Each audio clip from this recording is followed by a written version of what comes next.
Ketua Umum Partai Kebangkitan Bangsa Muhaimin Iskandar alias Caimin sempat menuliskan pesan kepada santri melalui akun media sosialnya. Menurutnya, sosok santri itu tidak memiliki tugas untuk mengadu domba. Hal itu ia tuliskan untuk menanggapi postingan dari akun X resmi Nahdien Bersatu.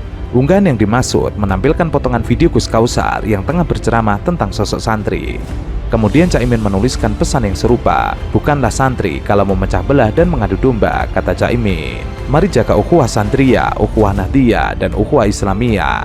Selain itu, ada satu pesan Caimin yang cukup tajam, entah menyinggung siapa, bakal calon wakil presiden itu meminta kepada sosok santri untuk menolak apabila dijadikan budak setan. Jangan mau menjadi budak setan dengan memusuhi sesama anak bangsa. Meski hanya memberikan pesan, namun warganet sepertinya memahami maksud Caimin. Sebab dari kolom komentar banyak yang menyinggung soal nama Menteri Agama Yakut Khalil Qaumas. Kode keras dari arogansi Yakut. Memang Menteri Agama Yakut mendapatkan perhatian khusus dari elit PKB, termasuk Caimin akibat pernyataannya soal sosok calon pemimpin. Benar dilihat rekam jejaknya. Jangan karena bicaranya enak, mulutnya manis, mukanya ganteng, itu dipilih. Jangan asal begitu. Harus dilihat dulu track recordnya. Track recordnya bagus, syukur mukanya ganteng, ya kan? Syukur bicaranya manis, itu dipilih. Kalau enggak ya jangan. Jangan pertaruhkan negeri ini kepada orang-orang yang tidak memiliki perhatian kepada kita semua. Cek track record.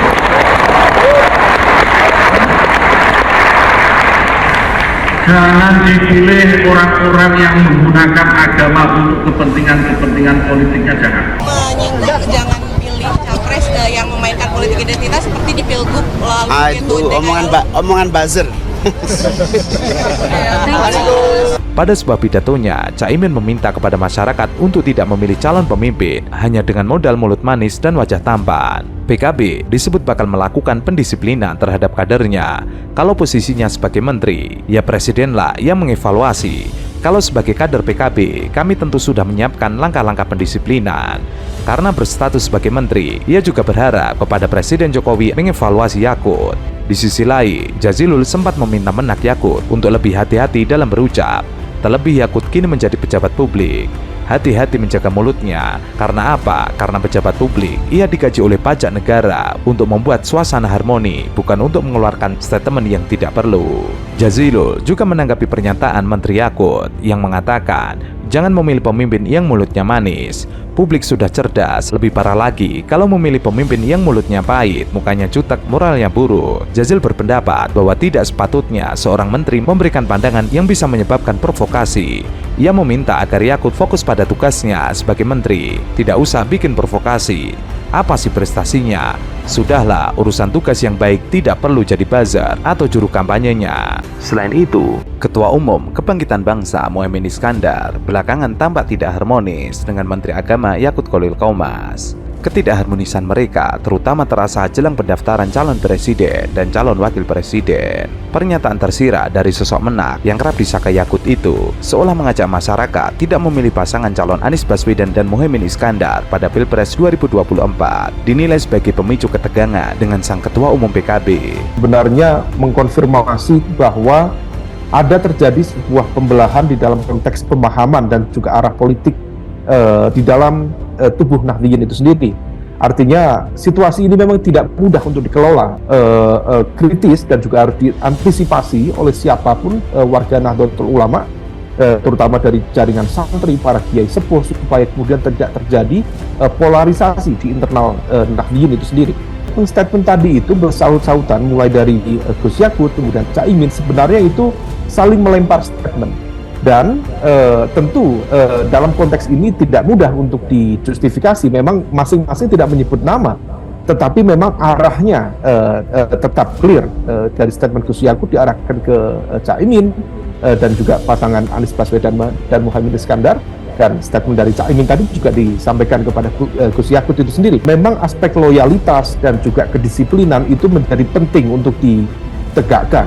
Nah, oleh karena itu kalau misalnya kemudian Waketum PKB menegaskan ingin mendisiplinkan kadernya, maka sebenarnya ini pada lingkup keanggotaan dalam konteks ini adalah Gus Yakut sebagai bagian dari keluarga besar PKB, tetapi bukan dalam kapasitas beliau sebagai Menteri Agama. Kalau misal kemudian ini kita pilih, ini harus clear, karena bagaimanapun juga situasi ini menjadi agak carut marut ketika kemudian seolah PKB ingin mendisiplinkan Menteri Agama, karena bagaimanapun juga yang bisa dan memiliki hak untuk melakukan pendisiplinan dalam konteks kabinet tentu adalah Presiden. Bagaimana komunitas Nahdlatul Ulama, keluarga besar Nahdlatul Ulama, jangan sampai kemudian semakin larut di dalam konteks perpecahan dan juga pembelahan semacam ini. Dan ini menjadi catatan. Artinya apa? Dalam konteks ijtihad politik yang dilakukan oleh PKB, memang diakui atau tidak, ya ada pihak-pihak yang merasa tidak puas dengan keputusan itu. Kondisi makin panas ketika Ketua Umum PKB yang kerap disapa Caimin itu menyatakan bakal memberikan sanksi tegas kepada Yakut yang diketahui juga menjabat ketua DPP PKB. Perang urat saraf yang terjadi antara Caimin dan Yakut merupakan bentuk perpecahan. Memang pertanda perpecahan di internal PKB sebagai manifestasi dari rivalitas politik dalam rangka mempengaruhi suara warga NU di Pilpres 2024. Soal klaim bahwa ini dari NU, orang NU, ya silakan meyakinkan warga. Kalau disebut orang NU, saya bilang karena 59,2% dari populasi Muslim itu mengaku NU. Ya kalau kita tangkap 10 orang di jalan itu 5 orang ngaku NU, kira-kira begitu. Pernyataan Yakut seolah ingin memperkuat pernyataan kakaknya yang menjabat sebagai Ketua Pengurus Besar Nahdlatul Ulama, Yahya Khalil Saqaf. Pernyataan menak Yakut jelas lebih dekat dengan kemauan PBNU yang sekarang di bawah komando kakaknya, Yahya Khalil Saqaf. Intinya NU bukan alat partai tertentu.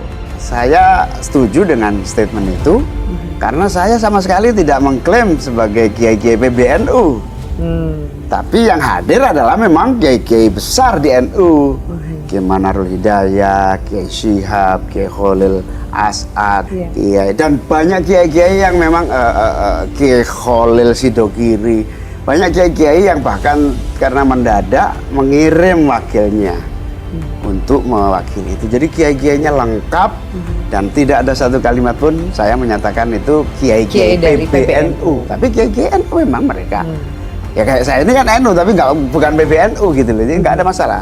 Saya tidak akan membawa nama-nama PBNU, karena itu memang urusan PBNU ya. Yang paling penting adalah bahwa kiai-kiai yang kumpul itulah yang akan yang telah menyetujui, ulama-ulama besar, putra para pendiri ada semua kiai-kiai para pendiri NU. Ya itu biasalah, setiap menjelang pemilu pasti ada itu, pasti ada itu. Yang positif dari itu adalah memang NU harus bergerak di luar politik. Jamiah, jamaah, yang ngurus pendidikan, yang ngurus pesantren, yang ngurus umat, yang ngurus dakwah.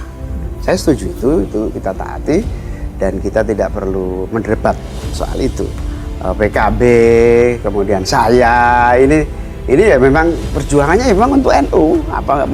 Sudah nggak ada yang bisa membantah ya. Jadi ini bukan sesuatu yang kontradiksi ya, tetapi ini bagian dari perbedaan cara menyatakan dan pendapat, dan di NU itu biasa.